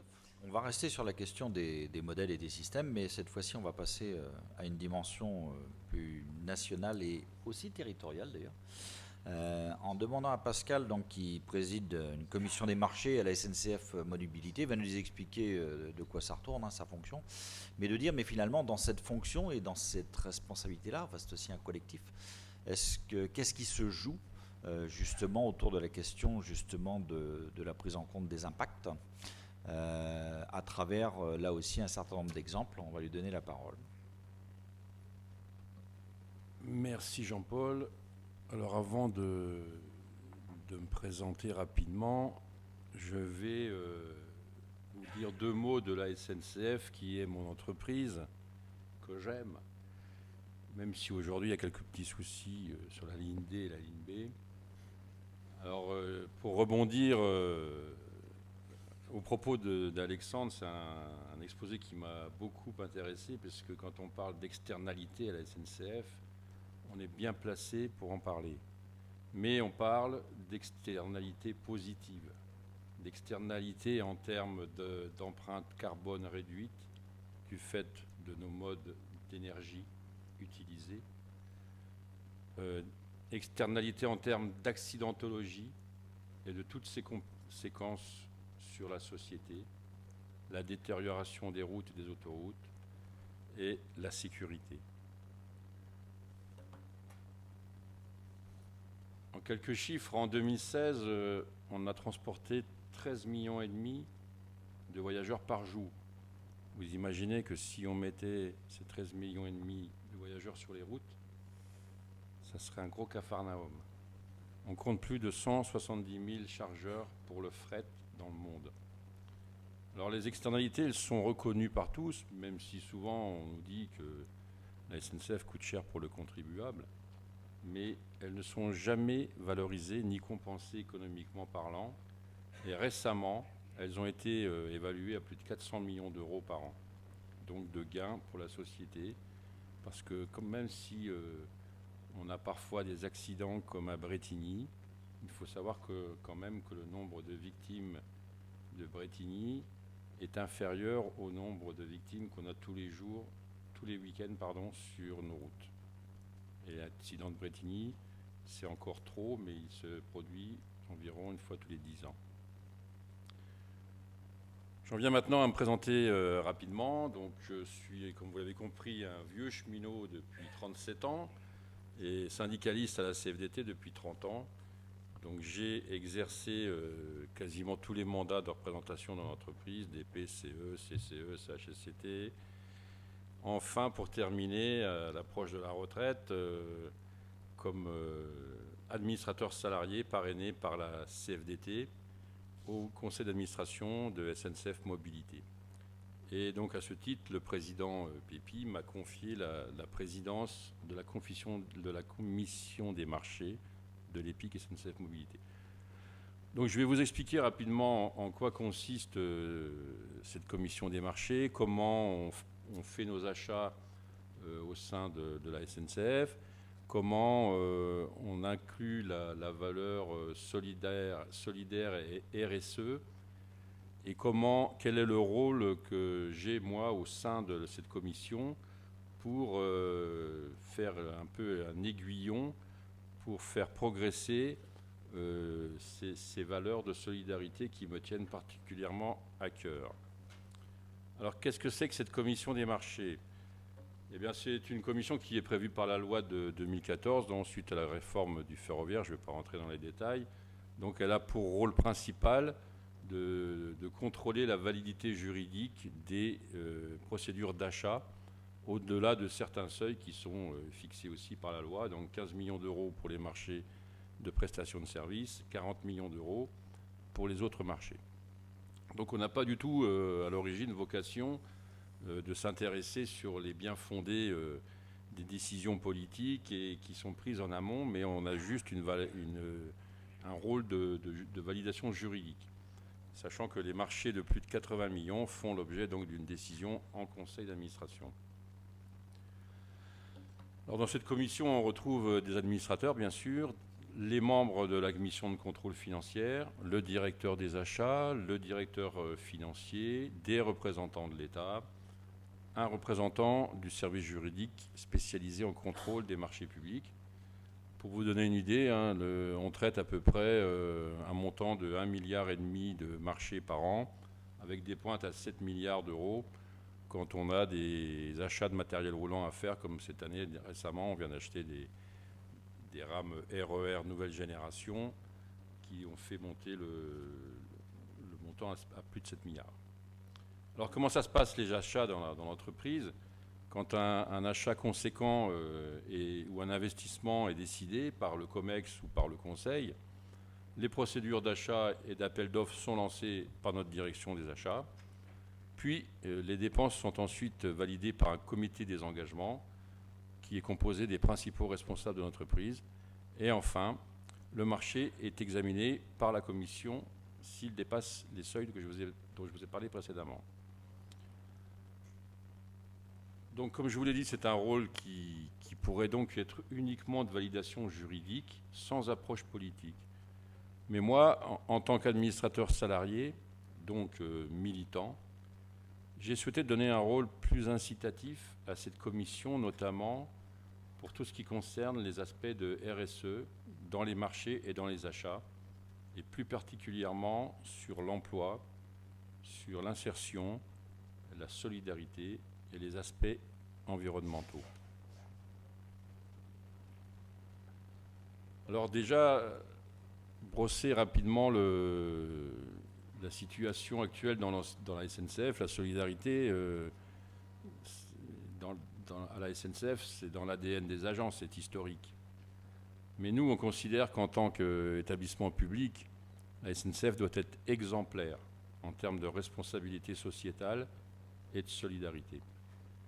Alors, les mentalités commencent à évoluer doucement, mais elles restent encore, à mon avis, très timides au regard de la taille de notre groupe. 250 000 salariés, 32 milliards et demi de chiffre d'affaires, 16 milliards d'euros d'achats en 2016 et 12 400 recrutements l'année dernière. Donc ça, c'est pour vous donner la taille, la dimension de notre entreprise. La démarche de solidarité à la SNCF, elle repose sur 3 piliers. La prévention, avec des démarches voyageurs et citoyens contre les incivilités. L'insertion. Depuis peu, les marchés de plus de 1,5 million doivent comporter une clause d'insertion. La lutte contre l'exclusion, avec des travaux d'intérêt généraux et un gros travail qui est fait sur l'errance en gare. Alors nous, on considère que ces actions, bien sûr, elles existent, mais elles sont notoirement insuffisantes, comme je vous le disais, par rapport à la taille et surtout à la notoriété du groupe, car nous avons une image à défendre. Alors, faire intégrer les critères RSE dans nos marchés, je considère que c'est une obligation morale. L'enjeu pour l'administrateur salarié que je suis, c'est faire comprendre et admettre que la contribution des achats responsables à la performance du groupe, elle existe.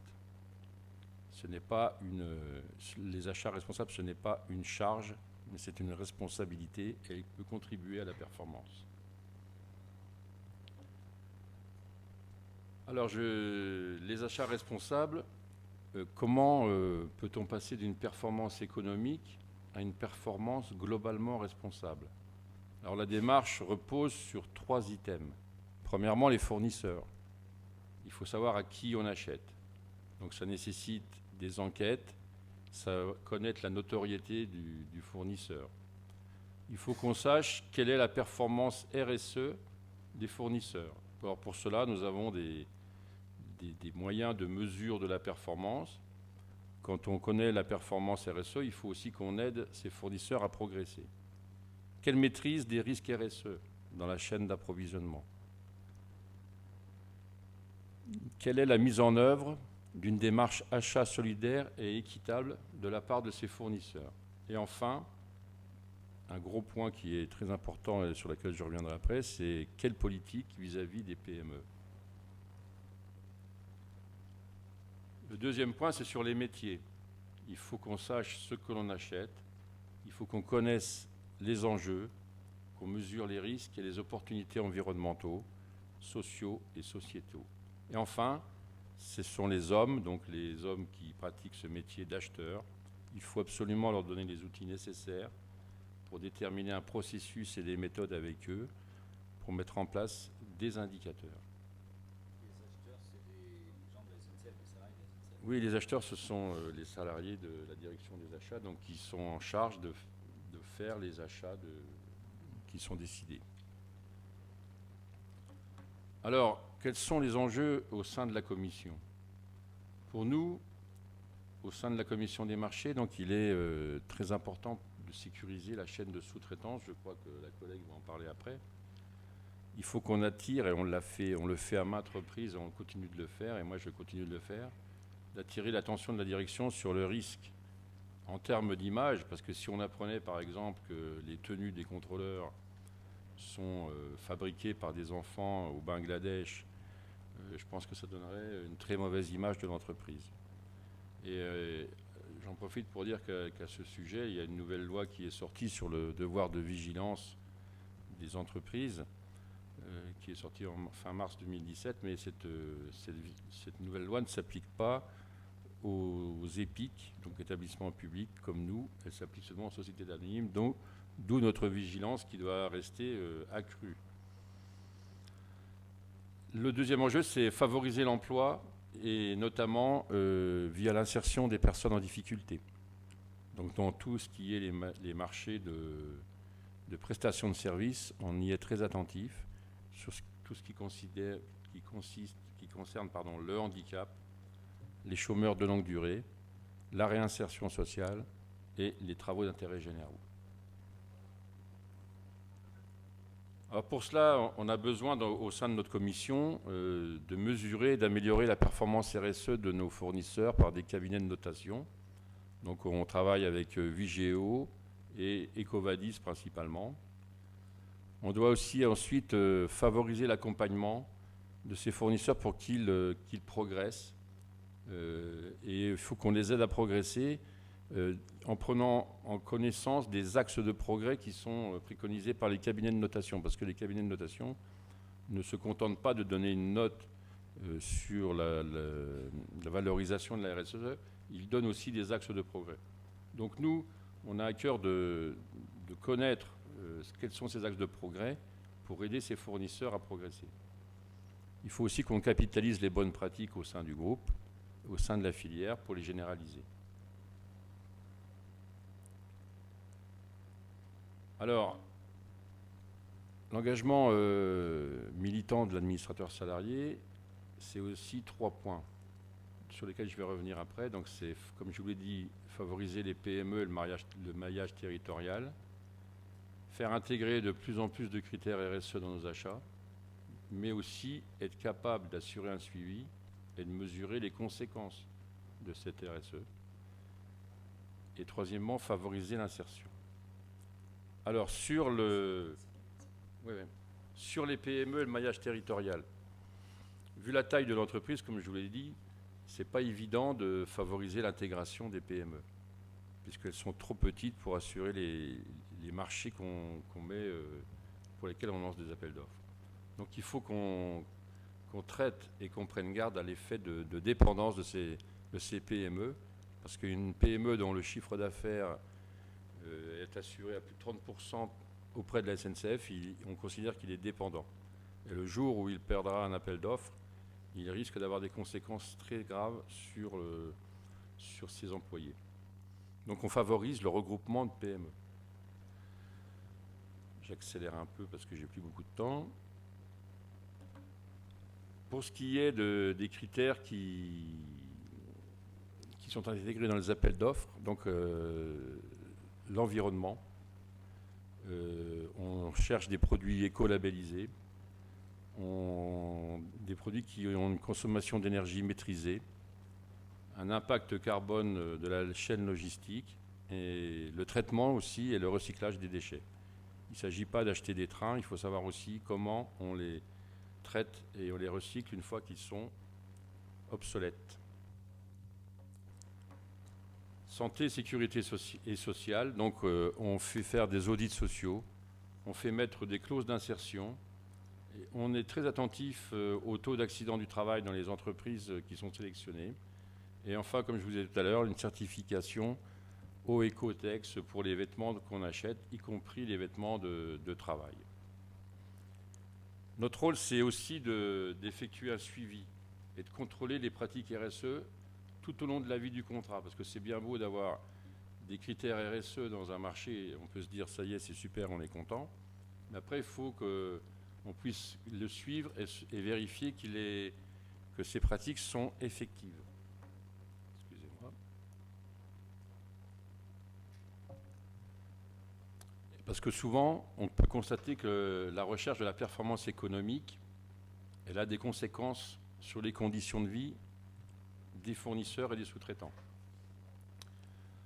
Donc le suivi qu'on peut avoir, il est très important pour nous d'avoir des militants de terrain qui nous fassent remonter des informations parce qu'ils ont contact, eux, avec nos sous-traitants. Comme par exemple, je vous donne un exemple, un marché de nettoyage de train ou de nettoyage de gare, le fournisseur est soumis à une pression économique très intense.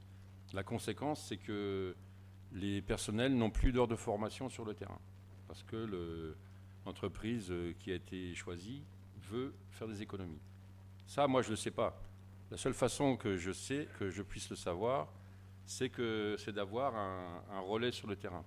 Donc, c'est mes collègues CFDT sur le terrain qui me font remonter cette information. Et donc, c'est à moi, après, d'intervenir auprès de la direction des achats pour leur dire, attention, là, il y a un souci. On presse tellement sur les fournisseurs qu'ils suppriment les heures de formation. Donc, on va avoir du personnel moins qualifié et donc nos trains vont être moins propres.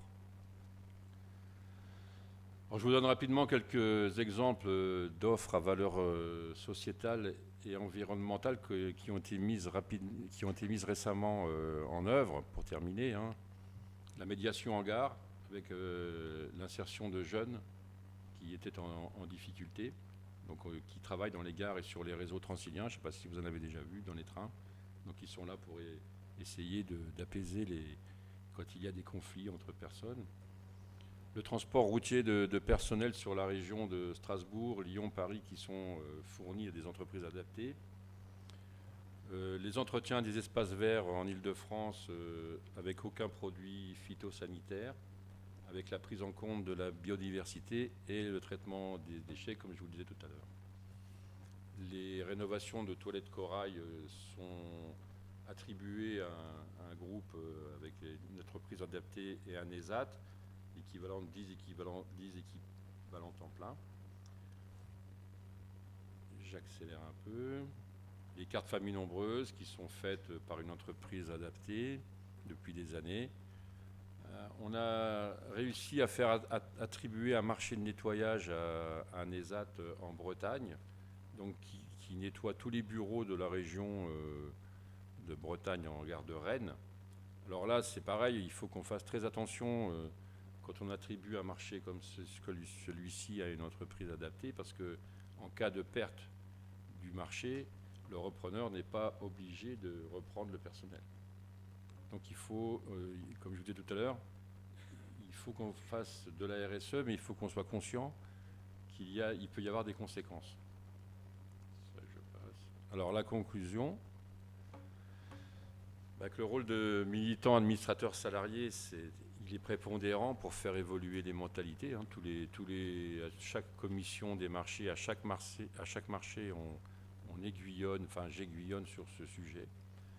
Comme le dit Louis Gallois, notre ancien président, et que j'ai vu il n'y a pas longtemps, la solidarité, ce n'est pas un coût, c'est un investissement. Et cela, il faut qu'on le fasse intégrer tous les jours par nos décideurs. Et donc le dernier point, c'est comme je vous l'ai expliqué aussi, c'est la nécessité absolue d'un contrôle et d'un suivi et d'un retour terrain. C'est fondamental pour moi et pour nous, pour éviter qu'il y ait des abus et des dérives.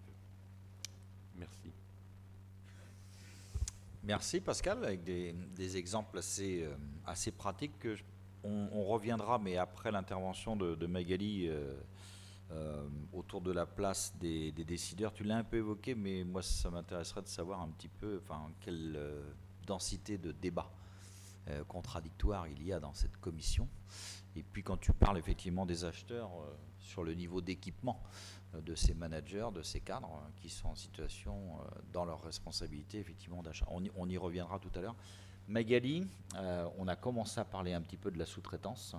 Tu étais à la source, à l'origine, et dans le suivi d'un projet qui impliquait un tas de secteurs professionnels, qui s'intitulait d'ailleurs sous-traitance responsable. Donc tu vas nous dire un peu pourquoi d'abord cette initiative, comment elle est partie, et puis ce qu'elle a produit peut-être déjà depuis quelques mois. Alors d'où elle est partie, mais déjà je pense de ce que vous voyez affiché, hein, c'est que c'est parti d'une indignation en fait, parce que des salariés qui participent, oui, c'est bon, des salariés qui participent à la même production, mais qui bien souvent ne bénéficient pas des mêmes droits, ben ça c'est pas acceptable. Alors c'est parti de là, et puis c'est parti aussi de mon expérience passée, puisque avant d'être secrétaire nationale à la métallurgie à la fédération, j'étais secrétaire d'Union Métaux en Languedoc-Roussillon, et à côté du site de Marcoule, où j'avais beaucoup de copains là-dedans, et j'ai bien vu comment ça se passait dans la sous-traitance, et dans la sous-traitance nucléaire. Et c'était assez poignant, assez révoltant, quand par exemple, moi j'y allais en tant qu'invité voir le syndicat, j'avais accès à la restauration, et puis le sous-traitant du coin, le petit sous-traitant du coin, eh bien, n'avait pas accès à la restauration. Voilà, ils n'avaient pas accès aux salles de repos, ils n'avaient pas accès au parking. Et voilà, tout ça, je trouvais ça assez révoltant. Et depuis des années, ça me choque, ça me gêne, et j'ai profité de mon mandat de secrétaire national à la fédération. Maintenant, j'ai un petit pouvoir, j'ai eu celui-là d'impulser ce travail sur la sous-traitance, et on a réussi à amener, à réfléchir avec nous à ce problème, à cette fédération de l'organisation. Donc je trouvais le travail intéressant, et puis ça prouve bien que la sous-traitance, ça touche plein de secteurs, pas que la chimie, pas que la métallurgie, pas que les transports. Voilà. Alors pour vous situer un petit peu, la branche métallurgie, je ne vais pas vous le faire long, mais ça représente 45% des salariés. Voilà, ça vous donne de l'industrie. Donc ça vous donne un petit peu une idée du poids de notre organisation. Alors, pourquoi aussi on a réfléchi à la sous-traitance responsable? Mais parce que nous, ce qu'on veut, c'est quand même aider les militants d'entreprise qui sont confrontés à la sous-traitance dans leur entreprise ou sur leur site, pour mieux cerner les relations donneurs d'ordre sous-traitants, parce qu'on a vu que si on connaît bien, on peut agir plus facilement. Et puis pour dessiner des pistes d'action syndicale, et c'est pas fini, hein, puisqu'on veut avoir des pistes d'action pour une sous-traitance responsable, avoir une sorte de revendicatif pour les militants d'entreprise, pour pas les laisser démunis, parce que dans le nucléaire c'est quand même particulier, mais la sous-traitance elle peut être terrible partout. Dans les services, c'est les détergents qu'ils emploient. Voilà, nous, dans le nucléaire, c'est quand même très grave, parce qu'il y a la radioactivité et les doses. Hein, voilà. Mais c'est partout que ça peut être terrible, la sous-traitance. Et un film que je vous conseille de voir si vous êtes intéressé par la sous-traitance dans le nucléaire, mais c'est Grand Central. Il est sorti en 2013. Et si vous prenez le temps de le regarder, sous couvert d'une histoire d'amour, c'est aussi une histoire de sous-traitant dans le nucléaire. Grand Central, c'est un film de Rebecca Zlotowski. Voilà. Alors je fais quoi pour avancer? Là ? C'est bon ? Alors, la sous-traitance, on a vu que ça pouvait, enfin on a vu pas trop quand même, que ça pouvait être elle peut être créatrice de valeur ajoutée. Et là, à ce moment-là, on parle de la sous-traitance de spécificité. C'est-à-dire quand le donneur d'ordre il fait appel à un sous-traitant pour des compétences particulières que lui n'a pas. Alors, c'est rare. Enfin, là, en principe, ça va plutôt bien. Là où ça se complique et où elle est source d'inégalité, c'est quand on fait appel à de la sous-traitance dite de capacité, où là, lorsque le donneur d'ordre a les moyens en interne, mais malgré ce, il a recours à de la sous-traitance pour réduire ses coûts, pour créer plus de flexibilité et puis transférer les risques sur le sous-traitant. Voilà. Et pour nous, bon, c'est ça notre problème, c'est cette sous-traitance-là. Alors des inégalités, il arrive des inégalités pour les salariés. Moi, je parlerai même de vexation devant les inégalités.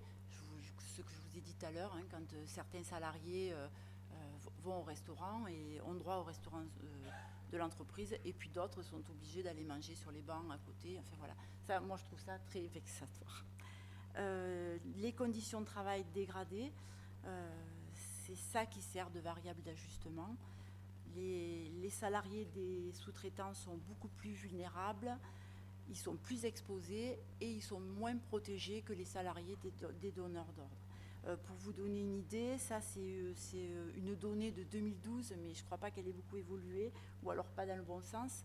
À EDF, le taux de fréquence d'accident, il était de 4,2% pour un salarié de donneur d'ordre, et il était de 2,7% pour le salarié du donneur d'ordre et 4,2% pour le salarié sous-traitant. Donc on voit bien quand même que c'est pas tout à fait pareil.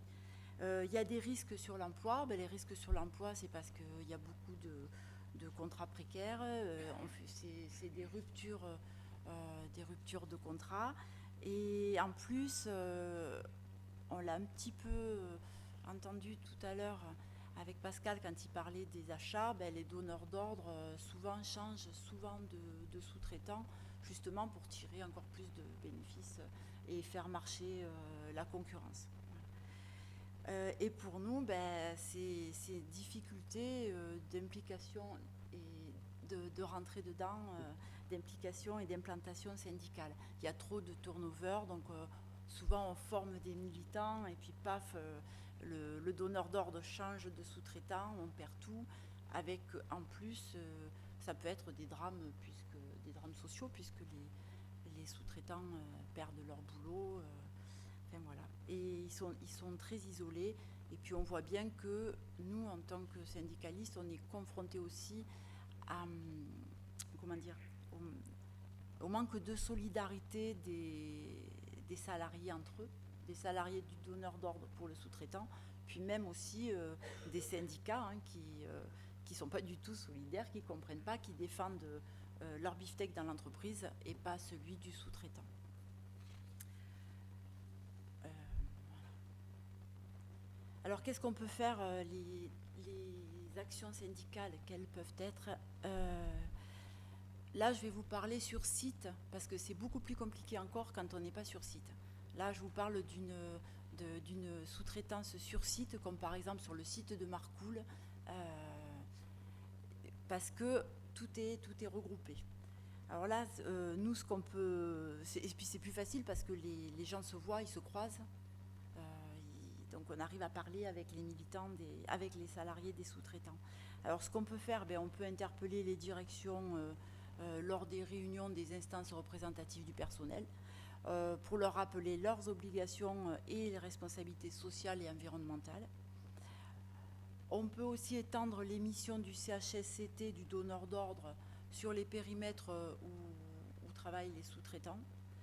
Alors ça, c'est important à le souligner, surtout dans la période. Je ne sais pas ce qu'ils se disent à Antenne 2 ce soir, mais bon, c'est quand même une directive européenne qui nous le permet de juin 89. Donc c'est important de le souligner. Après, on peut faire de la prévention. Ça peut être de la prévention assez simple sur les EPI, les équipements de protection individuelle. Ça peut être pour qu'ils soient distribués partout. Ce n'est pas le cas. Par exemple, que les salles de repos elles soient ouvertes à tous. Mais après, il y a aussi des moments plus graves où on est obligé de faire arrêter les chantiers.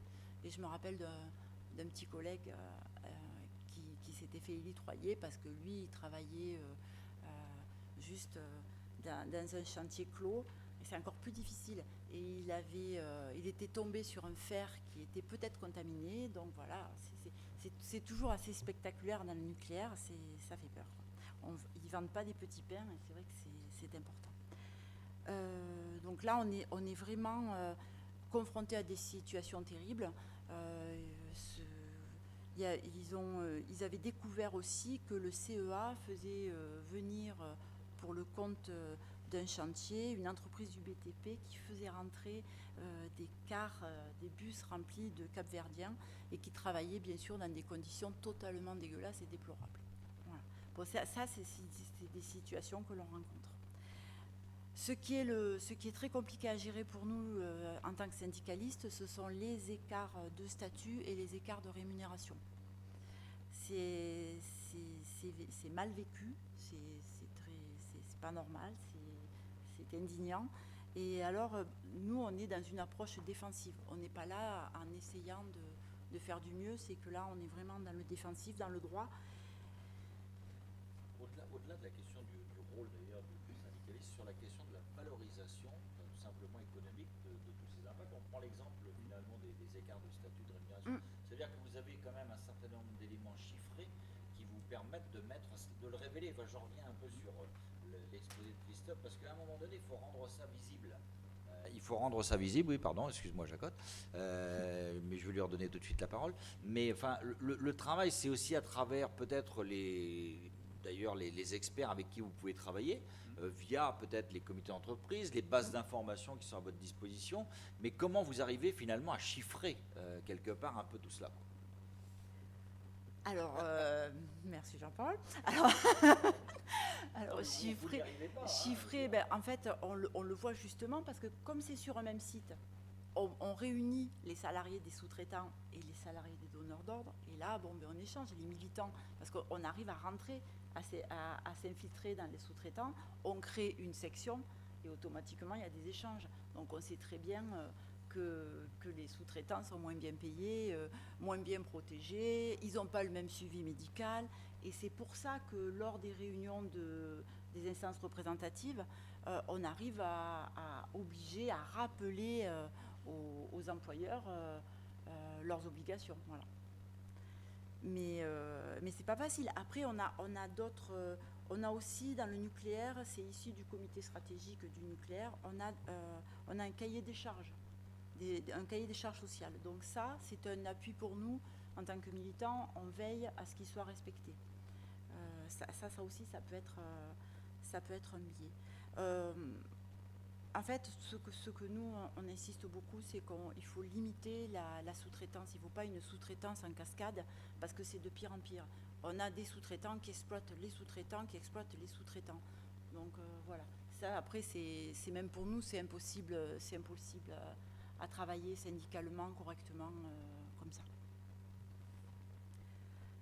Alors, vous l'avez vu, il y a des situations difficiles à gérer. Pour nous, les syndicalistes, mais pas que, parce que aussi pour l'encadrement. Quand l'organisation de la sous-traitance, elle repose sur la flexibilité, la baisse des coûts, l'externalisation des risques, ben les cadres, en fait, ils sont témoins de tout ça. Et ils sont souvent impuissants. Ils ont... donc, alors là, on peut parler après de cadres qui font des burn-out. Voilà, on est confronté à ça aussi. Mais cadres... syndical ou pas, hein, je veux dire, syndiqués ou pas, je veux dire, ce sont des êtres humains et eux, ils le voient.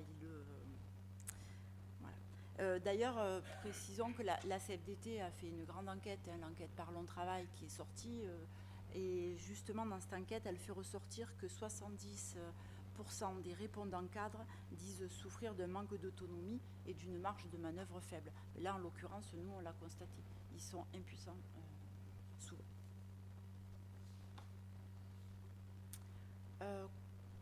Comment... Je vois rien. Comment... J'ai fait mes papiers parce que j'ai oublié mes lunettes de loin. comment rééquilibrer la relation donneur d'ordre sous-traitant? En fait, on a le devoir de vigilance, on en a parlé tout à l'heure, c'est la nouvelle loi sur le devoir de vigilance du 21 février 2017 qui oblige les entreprises, alors elles ne sont pas nombreuses, elles ne sont que 150, mais à mettre en œuvre un plan de vigilance. Alors ça ne touche pas toutes les entreprises, mais nous, ça nous donne des idées en tant que syndicalistes.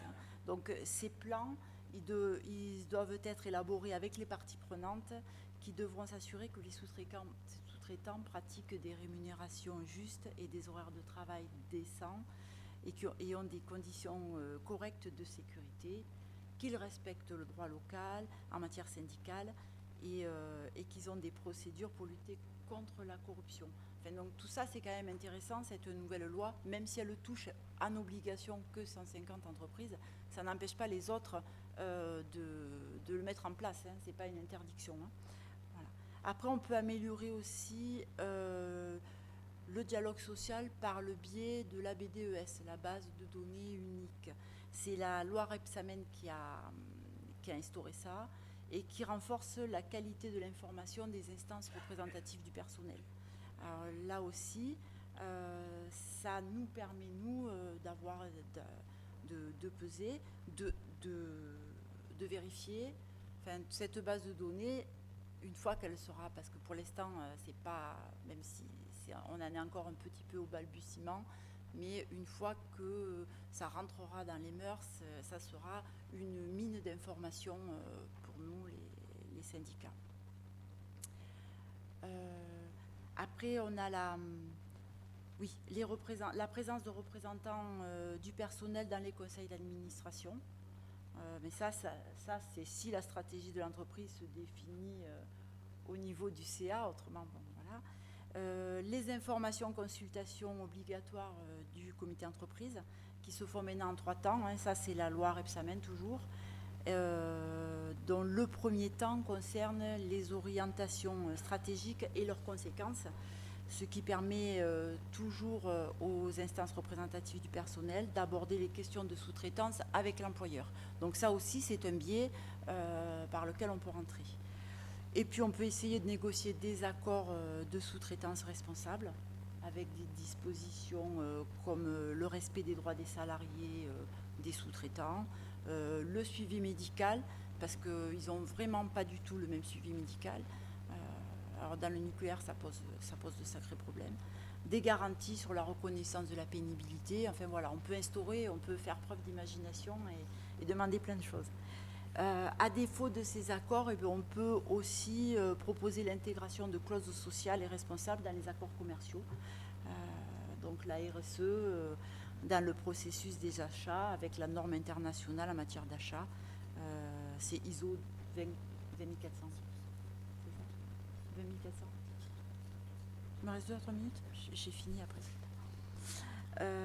Voilà. Oui, et puis là, le rôle des syndicats, il est important parce qu'on a un rôle à jouer sur le choix des critères et le suivi des achats responsables. Mais en fait, pour nous, la solution, elle est vraiment dans le long terme. Parce qu'avec la sous-traitance, le problème, c'est qu'on n'a pas le temps de se retourner. Il y a un turnover incessant. Et si ça dure que quelques mois, ça peut pas fonctionner. Donc, il nous faut avoir des engagements sur le long terme, au minimum 3 ans, pour qu'on puisse, nous, agir correctement, stabiliser, rentrer dans les sous-traitants et avoir une stratégie efficace. Et puis aussi avoir une collaboration, parce que ce qui manque, c'est la collaboration entre le sous-traitant et le donneur d'ordre dans la conception des produits. Voilà. Alors là, voilà, donc il faut que cette collaboration, par contre, on ne peut pas, pour que ce soit efficace, il ne faut pas de sous-traitants en cascade. Et puis il faut de l'encadrement, des cadres qui sont formés, qui sont écoutés, valorisés, enfin voilà. Donc tous ceux qui ne sont pas forcément encore. Et puis il faut la coopération comme clé, c'est ça en fait. Donc qu'on soit sur un site, un bassin d'emploi ou un territoire, on se rend compte que le recours à la sous-traitance efface toutes les frontières. et de l'entreprise. Et nous, on doit s'adapter à ça parce que c'est pas ça, c'est pas tous les jours, quoi. Et il faut qu'on fasse du cousu humain, en fait. Hein. On ne peut pas faire comme dans toutes les entreprises. Il faut s'adapter à chaque problème et à chaque réalité.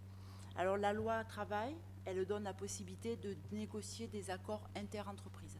Donc ça aussi pour nous c'est intéressant.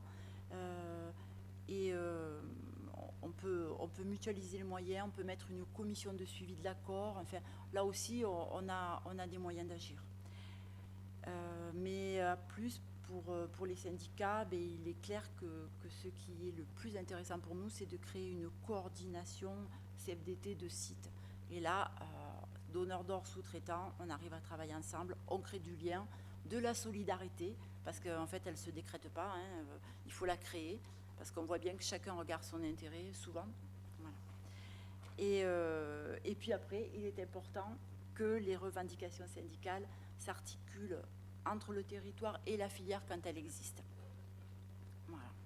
Et on peut négocier des accords interbranches couvrant tous les salariés de la filière. Bon, ça, c'est souvent dans les rêves, mais c'est comme ça qu'on devrait faire et c'est ça qu'on veut arriver à mettre en place. Voilà. Donc, en conclusion, il faut de la régulation et il faut trouver des coopérations à tous les niveaux. Voilà. Merci. Merci beaucoup, Magali. Tu disais rêve. On sera en Allemagne, on ne parle pas de rêve. Hein.